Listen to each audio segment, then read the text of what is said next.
தமிழ் பேசும் மக்களின் உரிமை குரலான வீரகேசரியின் மதிய நேர செய்திகள். வாசிப்பது எம். சிக்கா ரவி. செய்தியாசிரியர் எஸ். லோகேஸ்வரன். முதலில் தலைப்புச் செய்திகள். சாகும் வரை உணவு தவிர்ப்பு, தொடரும் ஆசிரிய அபிவிருத்தி உத்தியோகத்தர்களின் போராட்டம்.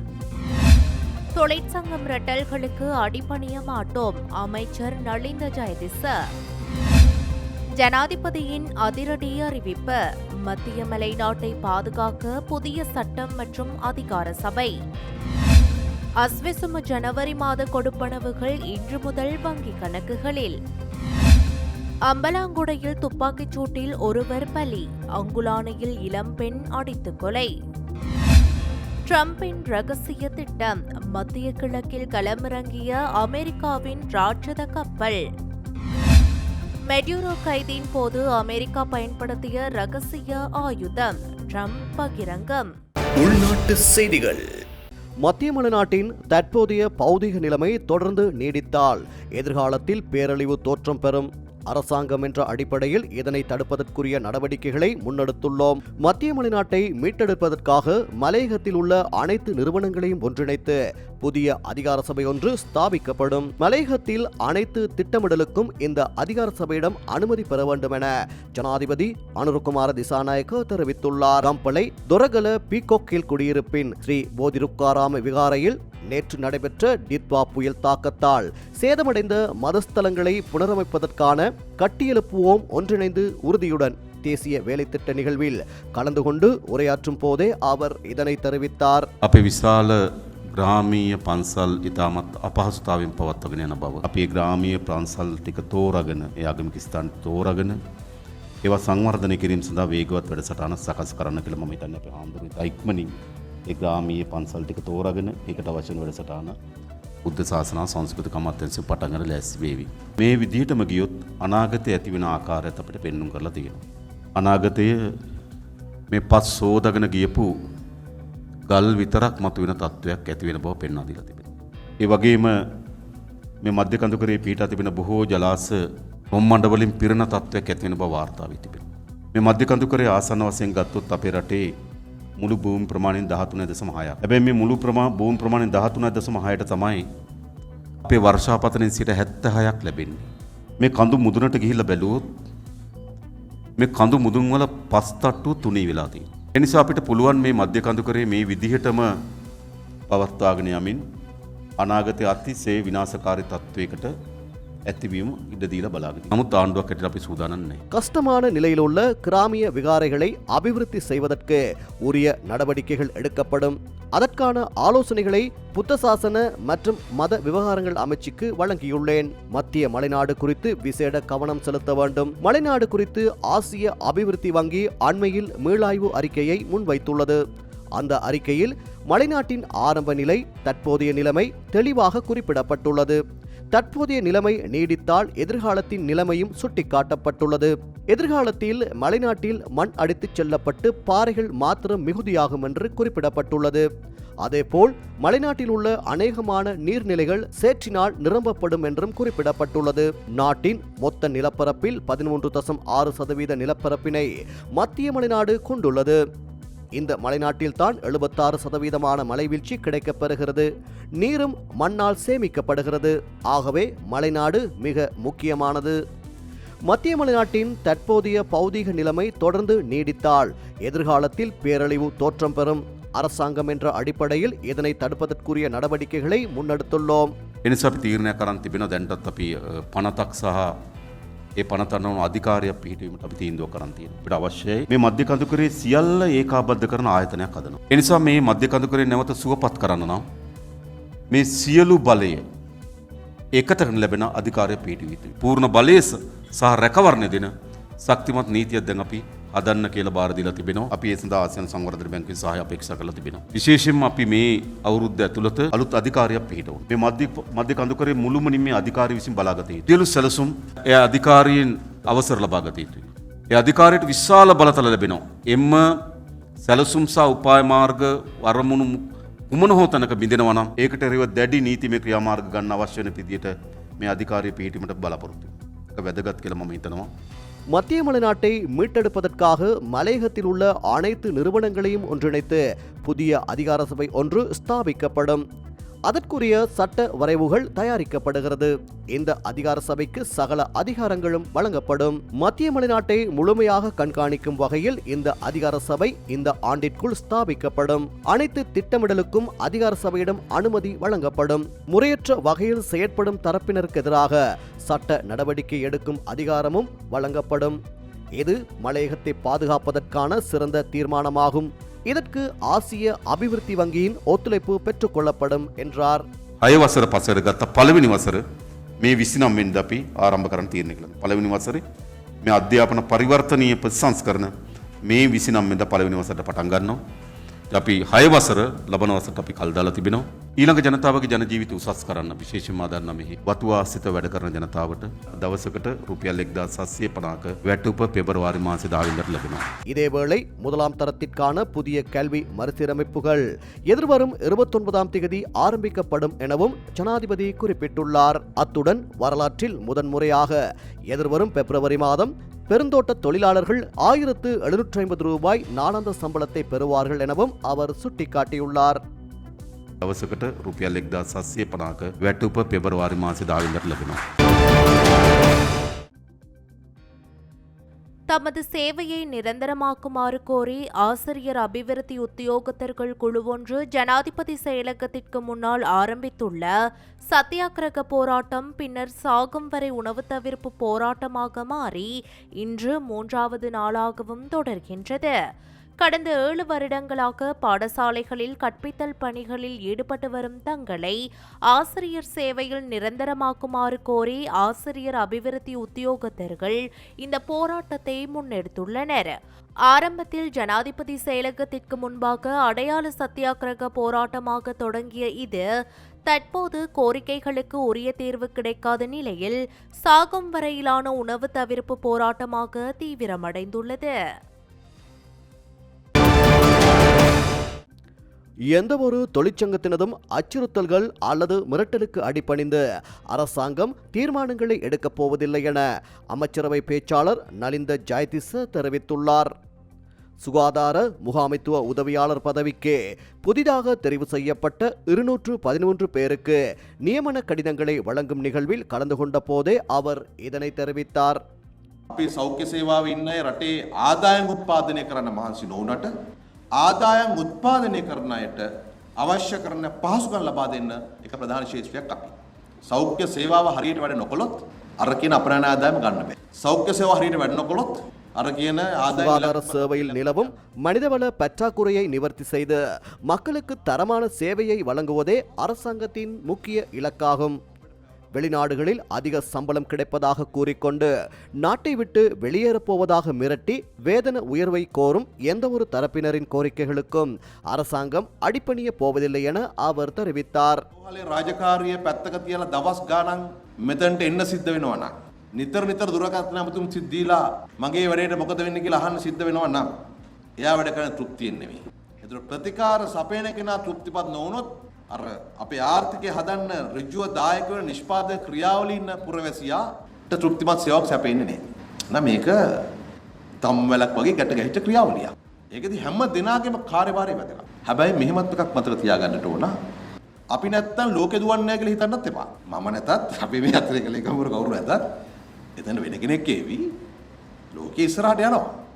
හැබැයි මේ යම් ක්‍රියාවලියක් කරගෙන යනකොට ඒ ධම්මලේ පුරුක වැදගත් වෙනවා. ඒ පුරුක එහෙම නැත්නම් ඒක රිප්ලේස් වෙන මොනවා හරි ක්‍රමයක් ලෝකයේ විසින් හදා ගන්නවා. ඒස අපි වැදගත් තමයි. හැබැයි මේ වැදගත්කම් පිළිබඳව අපිට තාක්ෂේරුවක් ඇතුව වැඩ කරනවා. இதேவேளை சுகாதார அமைச்சர் பேச்சுவார்த்தைக்கு முன்வராது வைத்தியர்கள் மீது சேறு பூச முயல்வதால் எதிர்வரும் 1ஆம் தேதிக்கு பின்னர் தொழிற்சங்க நடவடிக்கைகளை தீவிரப்படுத்த உள்ளதாக அரச மருத்துவ அதிகாரிகள் சங்கம் அறிவித்துள்ளமை குறிப்பிடத்தக்கது. அஸ்வசும நலன்புரி திட்டத்தின் முதலாம் மற்றும் இரண்டாம் கட்டங்களின் கீழ் தகுதி பெற்றுள்ள பயனாளிகளுக்கான ஜனவரி மாத கொடுப்பனவுகளும் இரு கட்டங்களுக்குமான ஜனவரி மாத முதியோர் கொடுப்பனவுகளும் இன்று அவர்களின் வங்கிக் கணக்குகளில் வைப்பிடப்பட உள்ளன. அதன்படி அஸ்வசும முதலாம் கட்டத்தின் கீழ் 14,15,584 பயனாளி குடும்பங்களுக்கு 1,123 கோடியே 47,13,750 ரூபாய் நிதி அவர்களின் வங்கிக் கணக்குகளில் வைப்பிலிடப்பட உள்ளன. அத்துடன் அஸ்வசும முதலாம் கட்டத்தின் கீழான ஜனவரி மாத முதியோர் கொடுப்பனவாக 6,18,440 பயனாளிகளுக்கு 309 கோடியே 22 லட்சம் ரூபாய் நிதி வைப்பிலிடப்பட உள்ளது. அதேபோன்று அஸ்வசும இரண்டாம் கட்டத்தின் ஜனவரி மாத கொடுப்பனவாக 2,48,454 பயனாளி குடும்பங்களுக்கு 223 கோடியே 51,37,500 ரூபாய் வைப்பிலிடப்பட உள்ளது. மேலும் அஸ்வசும இரண்டாம் கட்டத்தின் கீழான ஜனவரி மாத முதியோர் கொடுப்பனவாக 68,183 பயனாளிகளுக்கு 34 கோடியே 9,15,000 ரூபாய் நிதி விநியோகிக்கப்பட்டு அவர்களின் அஸ்வசும கணக்குகளில் வைப்பிலிடப்பட உள்ளதாக நலன்புரி நன்மைகள் சபை தெரிவித்துள்ளது.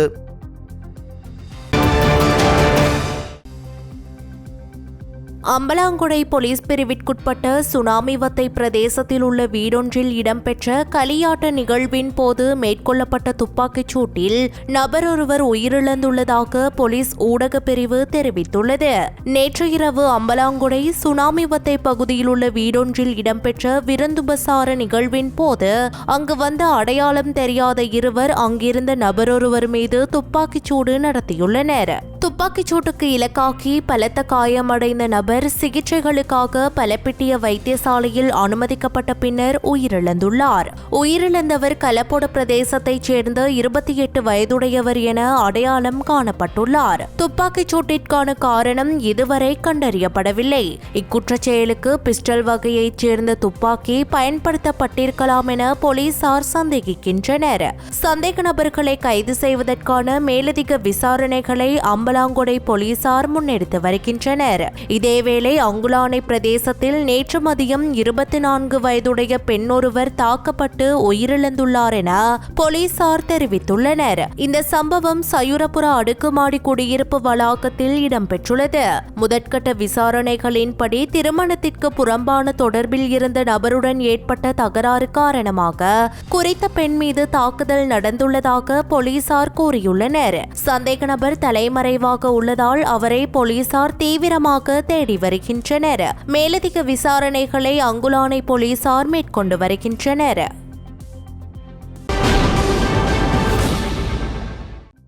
நாட்டின் பெரும்பாலான பிரதேசங்களில் பிரதானமாக வறட்சியான வானிலை நிலவும் என எதிர்பார்க்கப்படுவதாக வளிமண்டலவியல் திணைக்களம் எதிர்வு கூறியுள்ளது.